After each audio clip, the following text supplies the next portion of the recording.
Connecting Greater Bendigo is a long-term comprehensive plan to better manage how we grow and develop our city.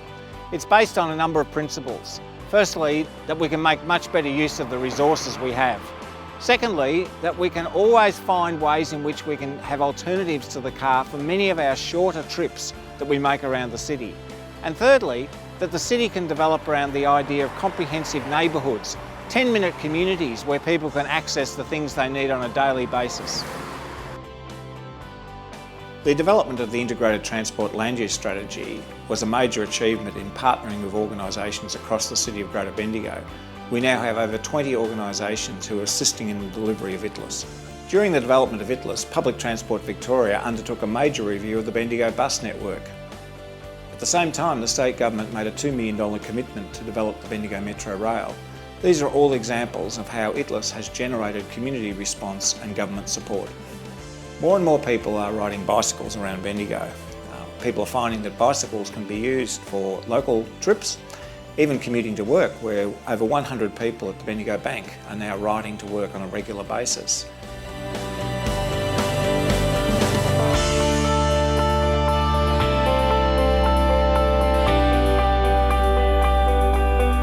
Bike Bendigo has been formed as an umbrella organisation of 9 different groups, all of which are committed to cycling in Bendigo.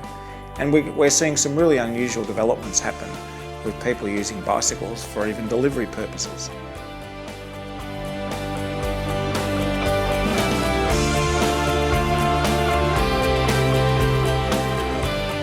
Well, I think for me, ITLAS is a really exciting initiative. And when you look at Bendigo as a city, as a growing city, and the opportunities that are presented in the way in which the city is being planned for, ITLAS is really such a key, fundamental element of that. Importantly, as a transport manager and a road manager, what it means for us is we are seeing so many demands on the road network, and we realise that we cannot continue just to expand the road network to cater for car use, to cater for the traditional way in which we've used it. So ITLAS is really focusing on those things that we need to think about for planning the city, but also those things that we need to consider for how we manage transport and traffic movements within the city. ITLAS features a number of measures that will enhance livability and promote greater wellness and health for employees of organisations in Bendigo. Congratulations, City of Greater Bendigo, on this important initiative. ITLAS provides a long-term concept plan for how we should grow and manage the city into the future. It's based on a series of initiatives. We link Bendigo's growth to our transport corridors. These are our roads, our rail, our bus services. During the development of ITLAS, we conceived the idea that perhaps one day in 5 people can access their work or school using something else other than the motor car. What this means is a very modest behaviour change by people, so that they look to whether they can walk or cycle or catch a bus or catch a train for a task that they normally undertake in a motor car.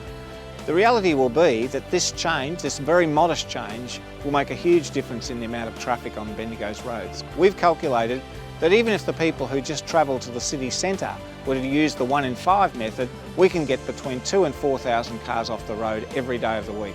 For instance, we can coordinate our bus services so that they link with our railway stations. We can provide much more frequent buses. One particular initiative of ITLAS is to promote and develop the idea of a much more frequent service between the university and the Bendigo railway station, and then extend that to the hospital and provide a much wider span of services. Buses will leave early in the morning and arrive much later at night. I live in Castlemaine and I travel on the V-Line train each day from home. I ride the bike to the train station. I work at Bendigo Southeast College, and once I arrive at Bendigo, I catch the train to Bendigo and then travel from the train station to Bendigo Southeast College. Just decided that for a chance to get a bit of fitness and save a little bit of money, that the bike was a good option.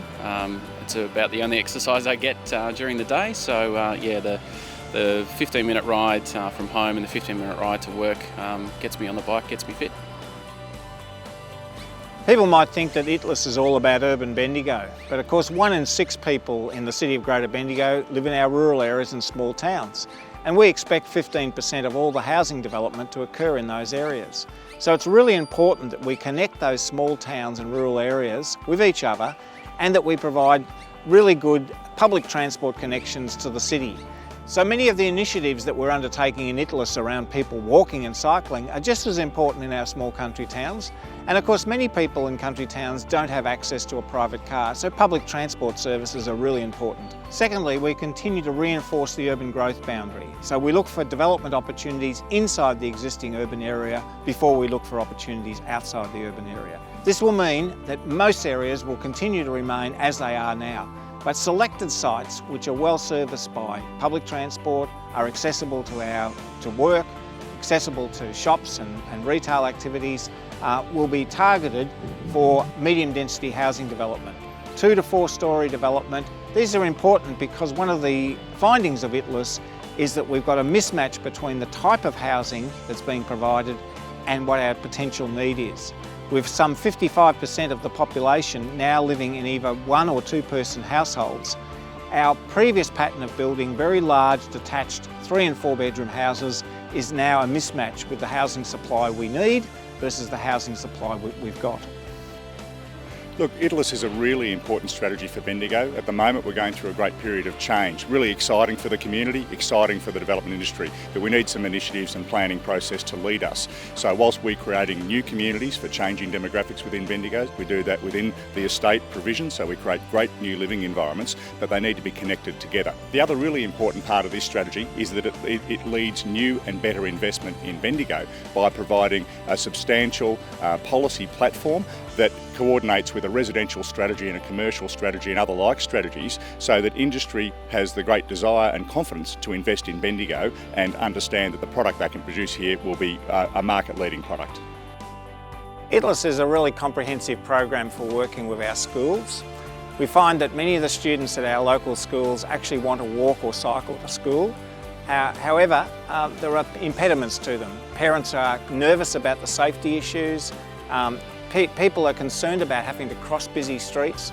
So what we've developed is a series of toolkits which each school can work with their children to actually deliver safer and much more effective ways of students to get to school, and it'll be healthier for them as well.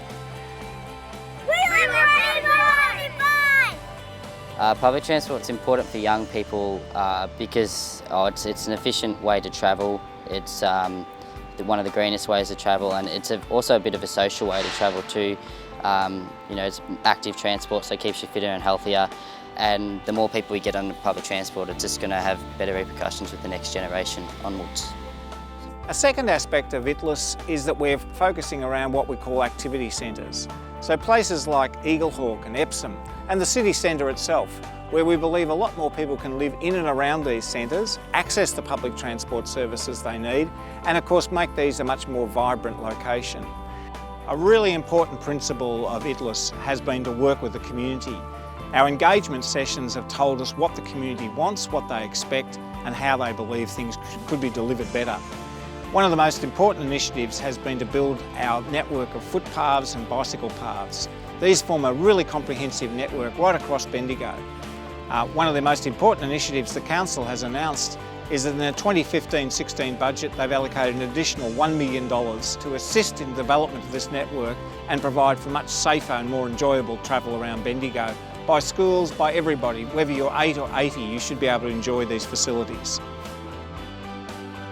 So the foundations are there now for some really positive actions, so I guess we're all looking forward to some, progressive announcements to come out of new projects, and that's all around thinking about how we move people and how we move goods around town and the outlying areas as well, and reducing our reliance on the car, and also trying to remove heavy vehicles from built-up areas wherever possible. Managing freight and goods is a really important element of ITLIS. One of the key elements that we've had to face is that the amount of freight and goods delivery that are required in a city of the size of Bendigo is expanding all the time. So what we've been doing is working closely with the freight industry to identify those places where we can potentially look at what we call freight hubs. These would be places on the urban edge where large volumes of freight would be delivered and then would be broken down into smaller loads. This enables freight to be delivered in and around the city using much smaller trucks. It also allows us to have a situation where our activity centres become much more focused around people rather than just simply serving the needs of really large trucks.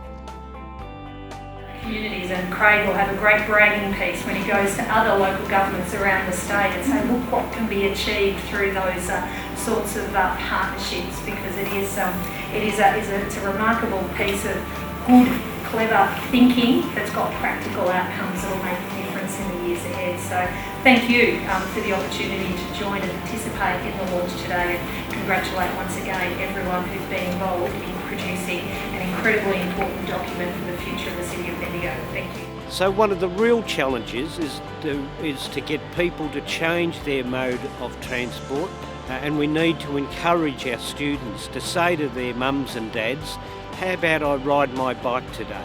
So we need to have off-road cycle tracks so it's safe for kids to ride their bikes to school. So these are a range of issues that will be developed in the coming months and years to make Bendigo a much more livable city where it's not car dominated, but people are connecting with one another through public transport, walking, cycling and shopping.